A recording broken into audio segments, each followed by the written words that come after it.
Hi, I'm Dr. Mark Lewinter, licensed acupuncturist at Metro Acupuncture in Atlanta, Georgia. And I'm Dr. Andrea Lewinter.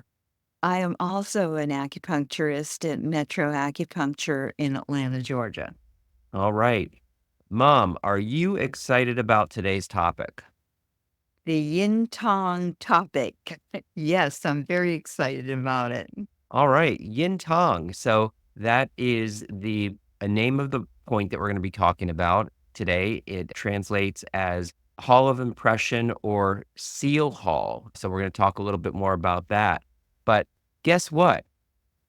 Tell me. I have a story about Yin Tang.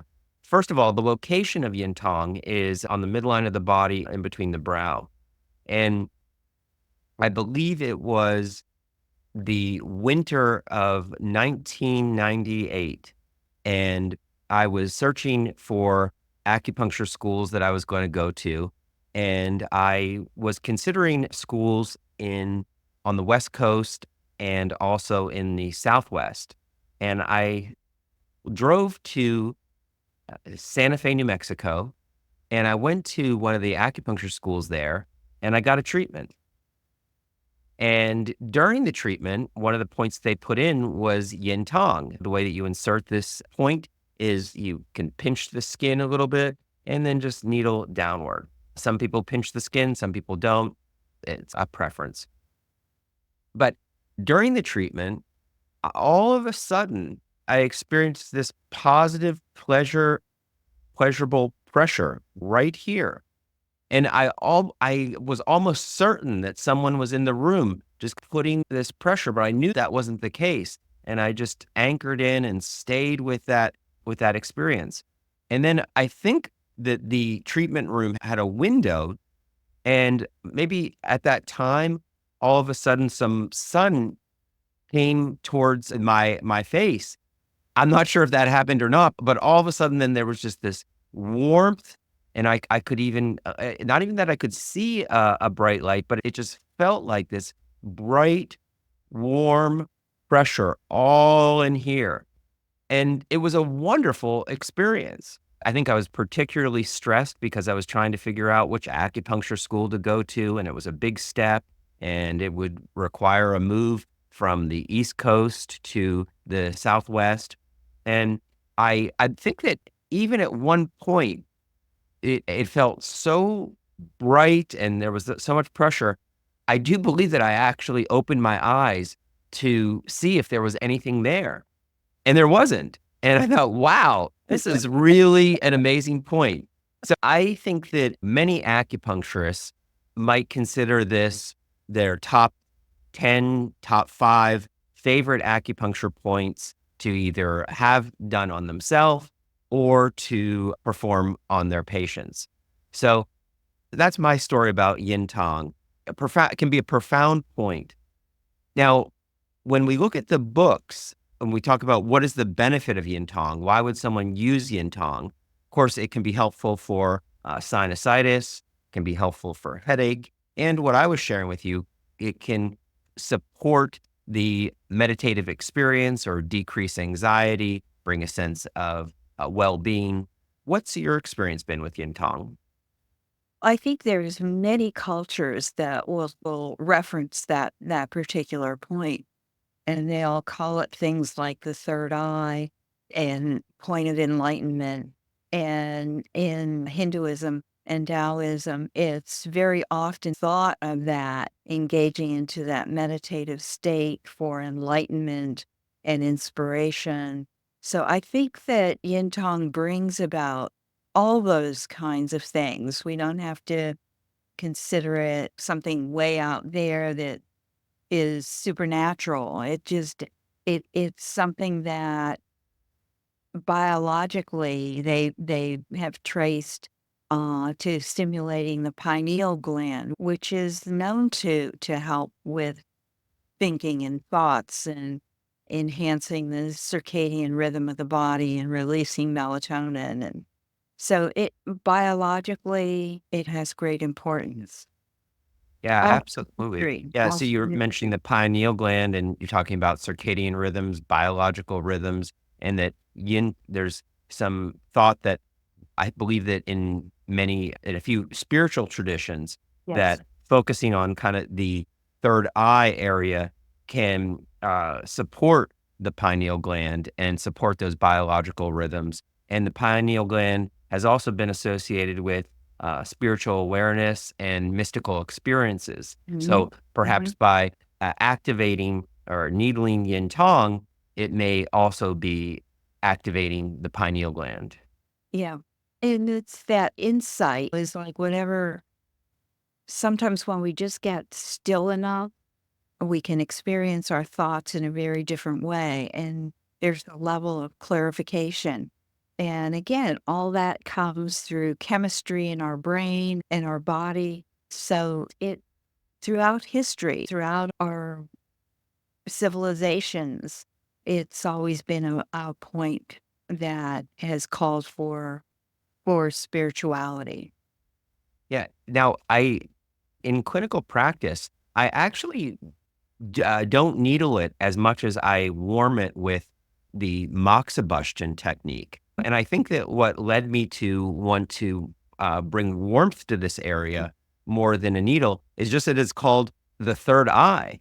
Yeah. What is the saying? Stick a needle in my eye.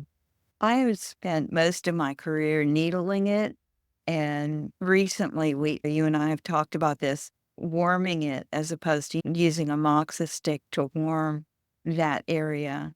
I also like using an essential oil on that area. All these are just different ways to stimulate, to bring energy into that point. And I think a lot of people just really love the smell. It's very soothing. What essential oil do you use? I have found that most people can tolerate lavender. And I'm very particular in the kind of essential oil that I use because again, there's many conversations about in today's world about fragrances and the negative effect that they have. So I'm very conscientious to get high quality organic essential oil. Yeah, I think that it's a double sensation there is like we're getting into the part of the brain that processes memory. Fragrance has a tremendous impact on our memory. How many of us walking past a bakery and smelling bread, remember mom slipping it into the oven or waiting for it to come out, or smells are just evoke such powerful memories. Yeah. So you're So I layering in the essential oil, want fragrance, lavender being one that can provide a sense of calm. What people who study essential oils say about lavender is it provides a sense of calm, and you're doing this at the point hall of impression, or yeah, yeah, hall of impression or so not feel only are hall. thing that the pineal gland, stimulating the pineal gland, but we're also stimulating another area of the brain that is associated with fragrance and memory. Yeah, So yeah. Fragrance and memory and bringing a sense of relaxation to the yes. body at the same time. And I think that relaxation and inspiration dovetail. They're really, when we have the ability to let our body truly relax, inspiration comes. Absolutely. One thing that I find that is interesting about Yin Tong is that it's not part of the 12 primary meridians, Hmm. or the 8 extraordinary vessels. That's It's, correct. yeah, it's an extra point. Yeah. And I think that maybe this got layered in with some of the Taoist, Buddhist, perhaps Hindu traditions. And there was an interest in what a acupuncture needle could do in this area. So I find that particularly interesting. Yes. Yes. And I did look that yin tong is mentioned later in classical texts. It may have been around maybe the somewhere around the 1500s is when yin tong is mentioned for the first time. A brand new one. Exactly. So, Mark, I was wondering what your thoughts are on what symptoms you would use yin tong for. Daily, I'm using Yin Tang by warming it with the moxibustion. And I think that definitely I had an incredibly positive experience with the needle, but that can be a little bit sharp to experience that something a little bit, it can be a little bit jarring to experience something sharp right here in the eyebrow. Not all the time. And I certainly use it maybe even daily on patients who I think would benefit from it, or they may not like the smell of mugwort. So I don't do the moxibustion technique. But when I'm doing it, that warmth right there provides really what I experienced with Yin Tang the first time in Santa Fe, New Mexico, which is just this pleasant warmth, maybe this pleasant positive pressure. So I like to use it to enhance what I'm trying to accomplish for my acupuncture treatment. But it also can be used to help decrease anxiety, help reduce insomnia. It can be helpful for decreasing headache, nasal problems. So I think that, and like you were saying, that you layer it in with adding essential oil to this area and support the calming effect of Yin Tang with an essential oil. It can be a point that has, Many applications. yeah, it can be a point that has many applications and can be used in a way that one wants to interpret the best use of that point. I was looking up a while back, I was looking up some protocols for low back pain. And one of the points that they recommended was yin tong. And I Yeah, thought, this isn't making any sense to me.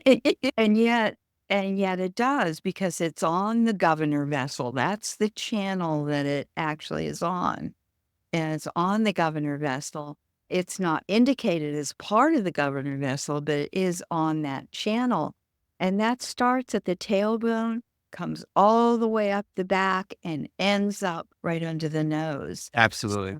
So it's surprising how many things it can be used for. And with that, it reminds me of the yin yang principle is Mhm. if there's pain in one end of the channel, we work the other side to help balance that pain.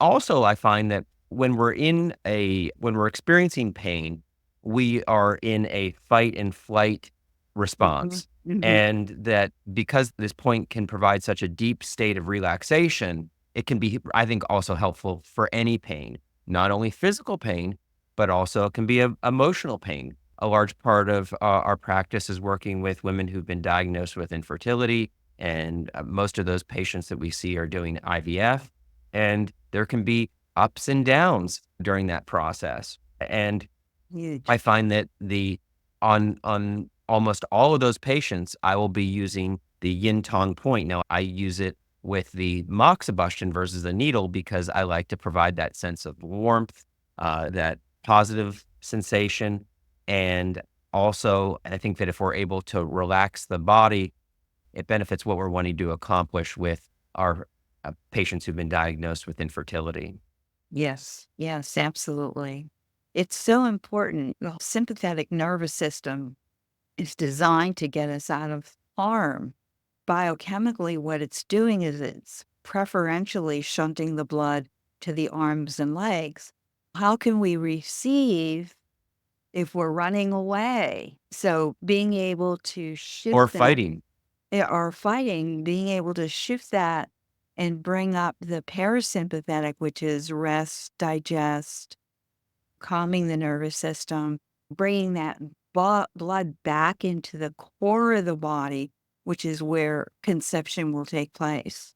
I'm being playful here, but I often consider yin tong what if we have this delicious ice cream sundae and you have the little maraschino cherry, or you have this Right on top. right on top, or you have this delicious entree and you add a little bit of salt or a little bit of garnish of a parsley. I think that the yin tong is almost like a little acupuncture garnish. Important. So yin tong, it can be a favorite. I have even had patients who have said, "Oh, can you do that point right Yes, here?" So patients love it, practitioners love it. It's a real showstopper and a crowd pleaser. a real cherry on top. So if you live in the Atlanta area and you're interested in getting acupuncture, we at Metro Acupuncture would love to help you, whether you're experiencing headaches, migraines, been diagnosed with infertility. We believe that we can help you, and we will also introduce you to Yin Tang if you're interested. Thank you for listening. Thank you for listening. We'll see you next time.